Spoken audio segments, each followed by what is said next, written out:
this is Eric Galvez from the Disability Guerrillas. I had the pleasure of speaking with Brandon Gerardy and Stephen Leppard from the Solstice Foundation based in Michigan about philanthropy and physical therapy. Now, the Solstice Foundation provides grants and scholarships to physical therapy students, physical therapy assistant students, and physical therapy professionals in providing community impact. Please check out the interview and keep an eye on them in 2026.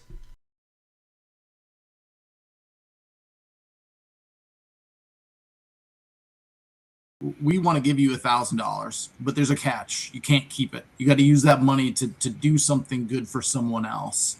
So ultimately, once Grand Valley kind of sifted through the uniqueness of what we were trying to do, they were all on board. And as we continued to grow and had people who were in kind of investing in what we were doing, we got to the point where we could grow to another school, and U of M, where I went, was the obvious next step. So we approached them with a similar talk track, and they were immediately all in. And then when Western started their program, Steve's been serving patients, 3 miles up the road from there for 25 years. So it was an obvious next step.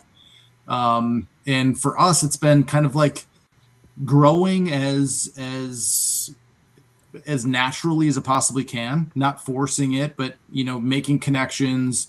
Like Eric, when we met and we were chatting at one of the MPTA events, similar with some of these faculty members, and we've presented now at CSM in a couple different ways, posters and platform presentations, and we held the general session at an MPTA event a couple of years ago.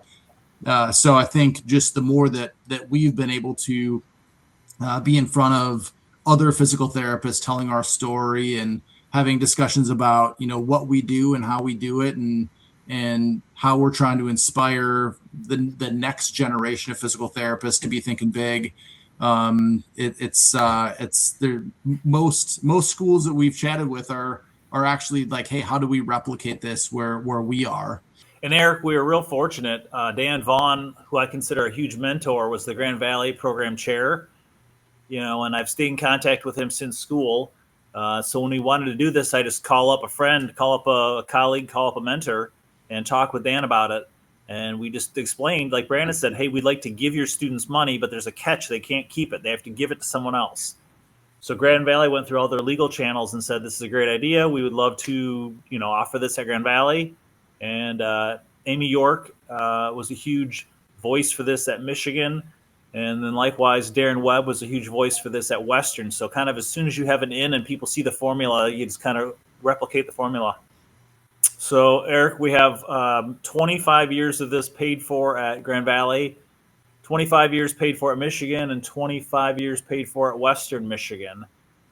And so that's kind of and beyond that, we have a similar award for licensed physical therapists in the state of Michigan.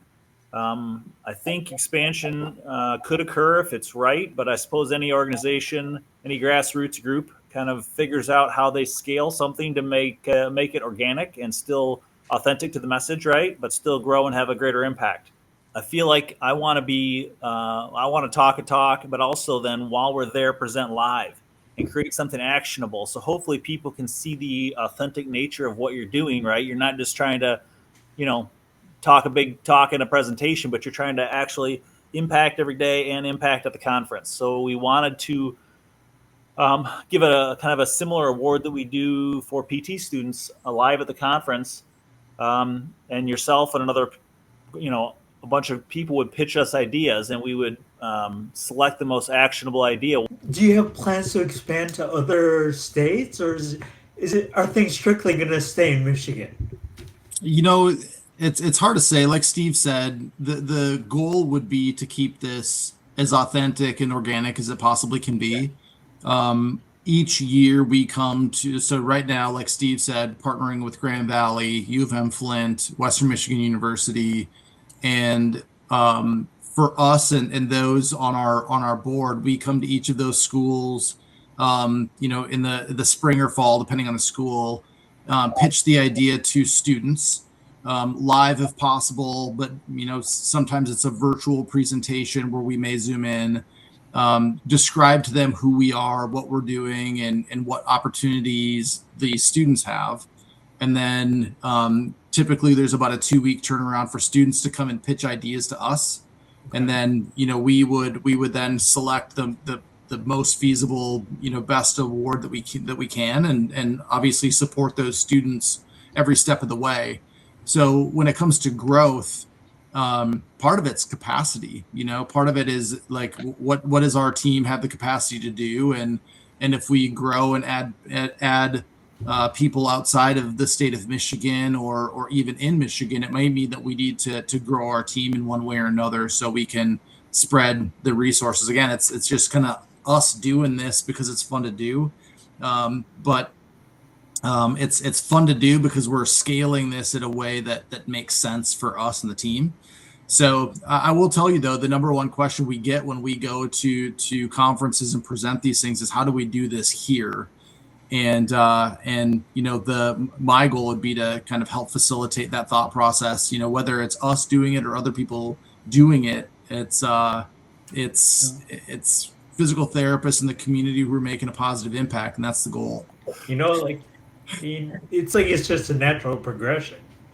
So I love that you say that. And the crazy thing is, I have fun doing what I do every single day. Yeah. And I think part of it is because I'm not waiting until I retire to do the things that I'd want to do when I retire. Yeah. And I think that's what makes it fun. And it's just like a natural part. I think Steve said this a million times to me. It's amazing to be able to just do you, like the things that you would be doing anyway, but then finding a way for that to impact other people in a positive way. So for me, I feel like, I don't know, I'm having so much fun doing what I'm doing right now that it'd be hard to imagine like cleaving off a part of what I'm doing now, because it's just been so fun. Yeah, I think, Eric, I'm fortunate to be young enough that I'm ways off from retirement, but we went on Thanksgiving for a week, and I couldn't wait to come back to work on a Monday and see patients, right? Yeah. You're fortunate to be able to impact folks in the community, in the clinic, students' growth. So I'm real engaged with what I'm doing, and you feel lucky to be able to make an impact. Eric, I think you said something really profound a bit ago. The licensed physical therapist having, just kind of the philanthropic spirit just by nature of what we do. And, part of the goal is for students to recognize that early in their career. And, we always, as physical therapists, are recognizing challenges that people may be having with function, or, in the landscape of today's healthcare, it may be insurance coverage or challenges getting DME, right? So, we can look at this and say, oh man, that's a bummer that person's going through that. Or we can say, hey, that's a bummer. What can we do to help support them in a different way? And I think if there's anything that I would want to leave students with as we're meeting with them is just to think big and ask the next question. Not just see that something that's challenging is happening, but like the next question being, how can I help? Or what could we do to help benefit this person or this group of people? And just leveraging resources or whatever it may be, just being curious, ask that next question. You never know. And Eric, you said about the PT profession, being community minded. I think some professions, maybe a really good football coach or an impactful teacher or a physical therapist, we're blessed to have so much contact with other human beings, right?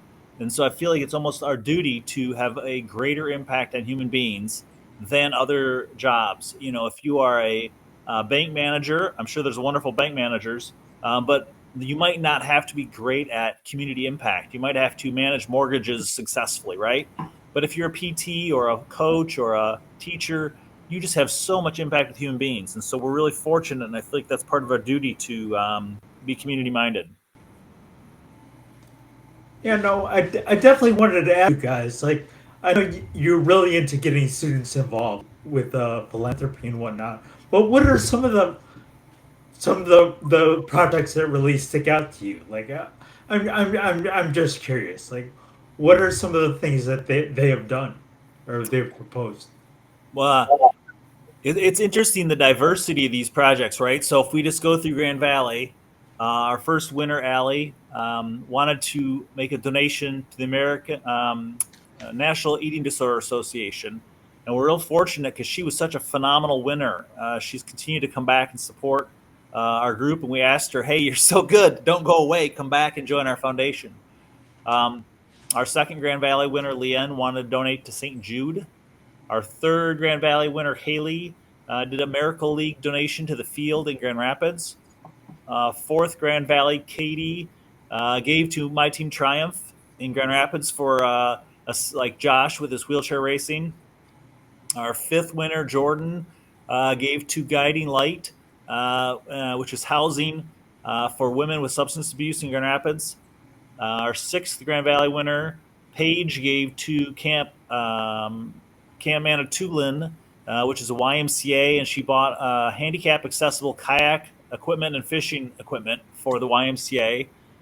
And our seventh Grand Valley winner, Sierra, just donated to Finding Freedom Ranch, which is an eating disorder residential facility being built in West Michigan because there currently wasn't a residential eating disorder facility in West Michigan. So that's just Grand Valley, right? Yeah. Western, the first winner, Chloe, wanted to do an event for substance abuse for community healing centers. The second winners, Matt and Juliana, wanted to raise money for burn camp. And some of these winners, like Matt and Juliana, took our $500, did an event at a CrossFit gym, and raised it up to $1,700.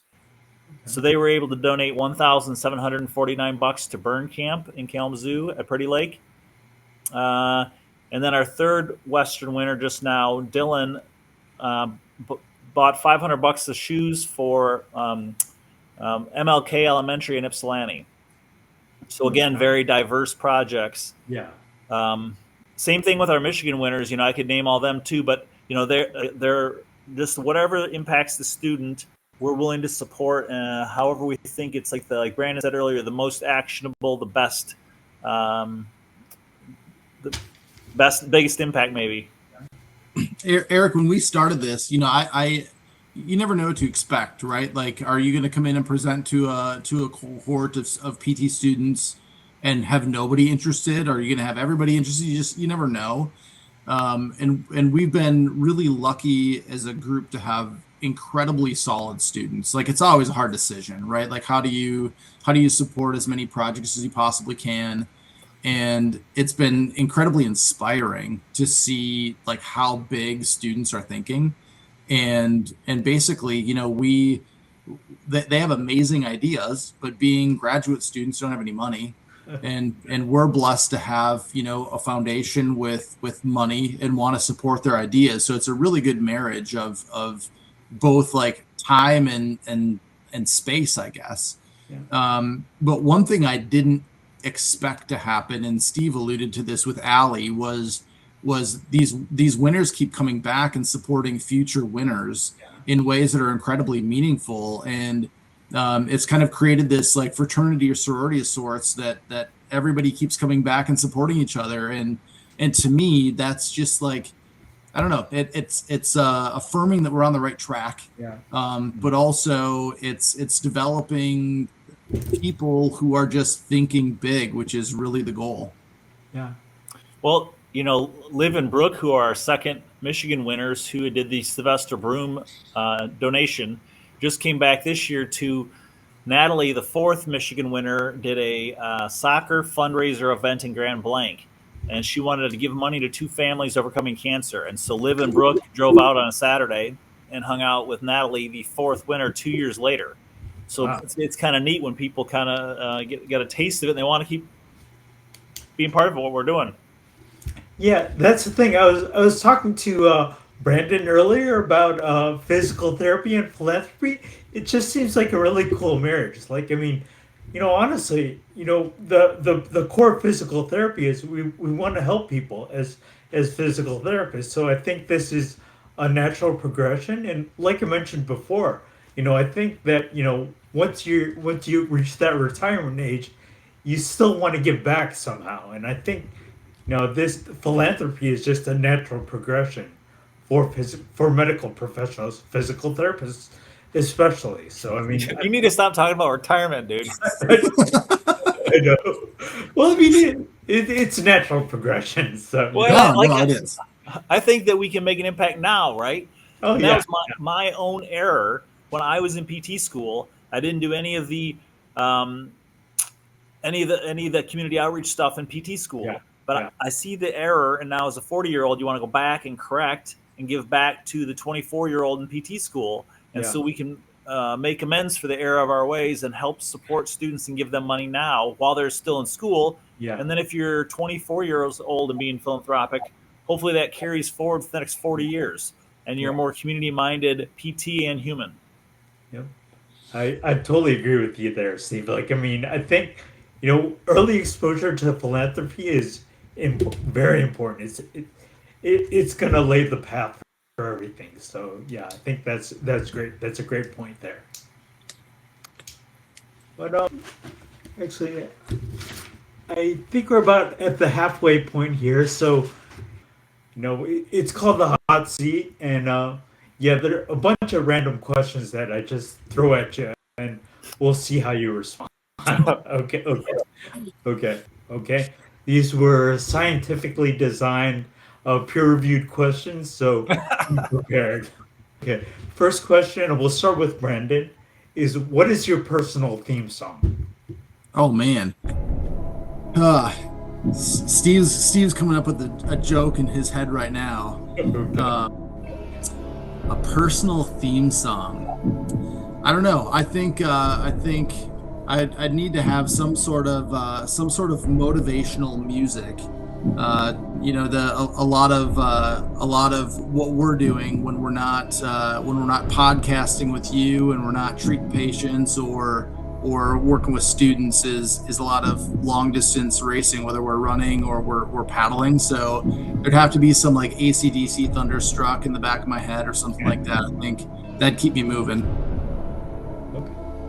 And Steve, how about you? What's your theme song? Oh man, I like Metallica, and For Whom the Bell Tolls is always a good call to action. So maybe For Whom the Bell Tolls. Brandon and I finished a bunch of our marathons to Black Betty by Ram Jam, which is a pretty up-tempo song. So that'd also be a good pick. Okay, cool. All right, next question. I'll start with you, Steve. Like, who is your personal hero? My dad would be a great pick. He went to work every day for 29 years and never missed a day of work. So I think that's a good person to get work ethic from, and a good person that if you feel a little achy in a race or a little under the weather at work, it's a good role model for work ethic. I'm gonna steal a Matthew McConaughey quote, and he said his personal hero is him 10 years from now. Always trying to like chase that person who you're trying to be the best person that you can possibly be, maybe not even achievable, but keeps you trying to be the best human that you can, make the best decisions. Know that you're gonna fail at times, but it's how do you respond to that? All right, Brandon, I'm going to start with you on this question. But if you could have dinner with anyone, who would it be and why? I don't know if it's I don't know if I have a specific person. I think people who've been able to look at the world and draw things about the world without a lot of context. Someone like an Einstein is accomplishing more before their 25th birthday than a lot of people do, and without a lot of context. So I think I'd want to be able to sit down with someone who just looks at the world in a completely different way than I do, or a completely different way of processing what they're seeing, and just ask a million questions about how they how they see the world and really what makes them excited. Right. And, Steve, how about you? I'm glad I got to go second on this one. I'll say more good questions later on. So yeah, I'll say my maternal grandfather, who I've never met. He died of a massive heart attack when my mom was in college, and he was an engineer at GM, and I think he just got an interesting, educated person. And never having met him, it'd be an honor to meet him. okay. Right, Steve, I'm gonna start with you on this one. What is your guilty pleasure? I'm gonna say the TV show Survivor. Really? Yeah, not super highbrow, and everyone bags on reality TV. But Survivor is a ton of fun if you watch it. We have a little clinic poll. Everybody picks somebody. There's a lot of physical challenges in Survivor that you need to overcome, a lot of mental challenges, a lot of camaraderie and teamwork. See how you function within a team. And I think you can pull a lot of lessons out of Survivor to see how you might be perceived in a team. And I like the physical and mental challenges of it. Yeah, plus I'm sure there's a money aspect of gambling involved with your staff or whatever. A huge $5 for every single person, right? So Okay. the pot might be a whopping $45 that somebody wins, but Okay. it's fun to talk a little trash at work, and it's fun to kind of root for people to be successful on these physical and mental challenges. Right. And Brandon, how about you? What's your guilty pleasure? Yeah, you know, I'm an incredibly curious human about literally anything. So when I have time, I just like researching random stuff. So it's ski season right now. My daughter and I are getting into downhill skiing for the winter. So a lot of like, you know, researching gear. When it's paddling season, man, Steve and I are both nerding out over pretty much anything that we can from a paddling perspective, whether it's, you know, me kind of getting stressed out about the length of my paddles or who knows what. You know, I'll lose sleep over a 1/16 of an inch, I'll tell you that. But it's to me, it's just being curious and learning. Next question here. And Brandon, we'll start with you. What is your favorite website? Currently, I chat GPT. There's so much information that's right at your fingertips, whether you're trying to, you know, research something, you know, for in healthcare, or you're trying just to connect the dots between a few things. It's I think, you know, probably a big conversation for maybe another day, but the way that AI is infiltrating a lot of what we're doing is incredibly interesting for me, and kind of, I don't know, scary at the same time as quickly as it's moving. I think my favorite website, I'm going to say the AuSable River Canoe Marathon website, especially again in paddling season. I can't tell you the number of times we would look at, there's a statistician, Ryan Matthews, that does a great job with stats. So it's kind of Brandon's talking about nerding out over details. It's fun to see different people's times in the race, different years, different water levels. So I'm on the website less now in December, right? But as we're getting into spring and paddling season and summer, or even race night, you know, if you're not racing, it's real fun to kind of follow along with folks on the race. So I probably spend the most time on the AuSable River Canoe Marathon website. Okay, Steve, I'm going to start with you on this next question. If there was a movie biopic about you, who would play you?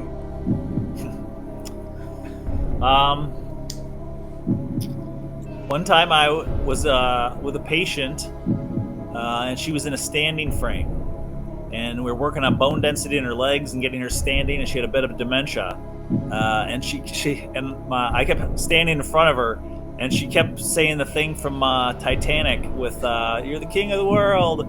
And so I guess I'm going to say Leonardo DiCaprio, because she would stand and yell that at me, and it was very motivating for her to stand up, and it was a big laugh in the clinic. You know, I know I said this name earlier, but I think, you know, Matthew McConaughey, when I see him interact with people, at least through the lens that I see, seems to be a thoughtful, motivating person. So I think probably him. So Matthew McConaughey, like later on, not like Dazed and Confused. Probably, yes. Yeah. Okay. All right. Okay. And this next question is for both of you guys. Name 3 professional championship teams for Michigan. Or the last 3. 1984 Tigers. Lions have never won it. The Pistons in about 2006 or 2008. And the Red Wings in a similar time frame. Yep, and actually, do you guys remember the Detroit Shock? Oh yeah. Women's basketball team? They won it all with Bill Lambert in 2008. Oh, nice. So just a little question there for you. But I've got 10 questions total. We're on question number 8 right now. And we'll start with Brandon on this one. Okay. What was your favorite cartoon growing up? Tailspin. Yeah, that might be a random throwback.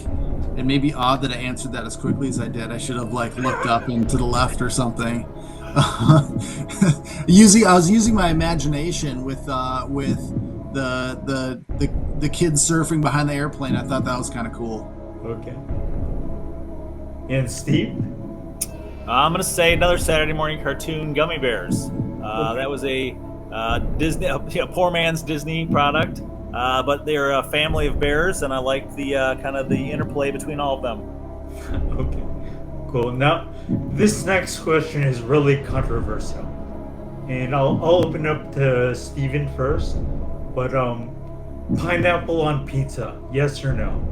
Oh, absolutely. And I'll even say, ham and pineapple is amazing, and I'll even take it a step further and say if you go to Shorts Brewing in Bel Air, their ham and pineapple Hawaiian pizza has yellow peppers on it. And that adds a little zing to it, so definitely ham and pineapple. Okay. No pineapple for me, please. It's I can't fruit on pizza just isn't my thing. Have you tried it? I have, yeah. Didn't like it, huh? Okay. Just not my jam. Not my jam.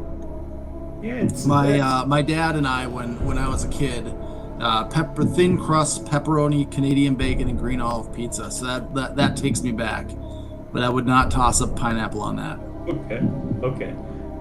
And I've got one last question for both you guys, and we'll start off with you, Brandon, on this one. But do you have any words of advice for anybody? Any wise words of advice about anything? Yeah, I think being true to yourself in all situations is important, and I think understanding people's perspectives, especially if they're different than yours, and learning from those around you, and really just think big. You never know. We didn't know when we stepped into the Solstice Foundation and all the things that we've been doing, what we'd be able to accomplish and who we'd be able to impact.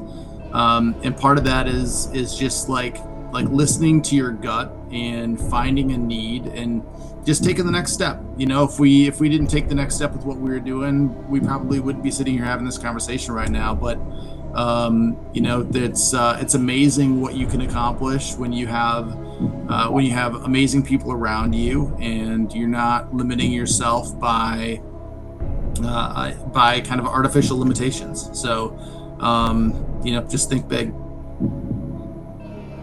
I thought of this because a few years ago, kindly asked me to speak at their commencement speech. And so similarly, I had to think of something clever to say.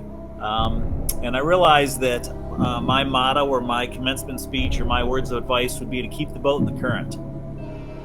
Kind of a metaphor for both canoe racing, right? If you're in the current, you're more successful and the water is helping your boat go in the correct direction. And if you're in an eddy or you're on the sand, you're not going in the correct direction. But apply that metaphor to life as well with this conversation right now, right? It's the Sunday night at 9 o'clock. but the three of us are excited to talk about physical therapy and community impact, right? So right now we're keeping the boat in the current by devoting our few minutes on our Sunday night to talking. So I think I would encourage people to say yes, raise their hand, take action, be part of something, keep the boat in the current. Very cool. Well, I mean that's the end of the interview here, but yeah, I really want to say I admire what you guys are doing, and if there's anything I can do to help you guys, definitely let me know.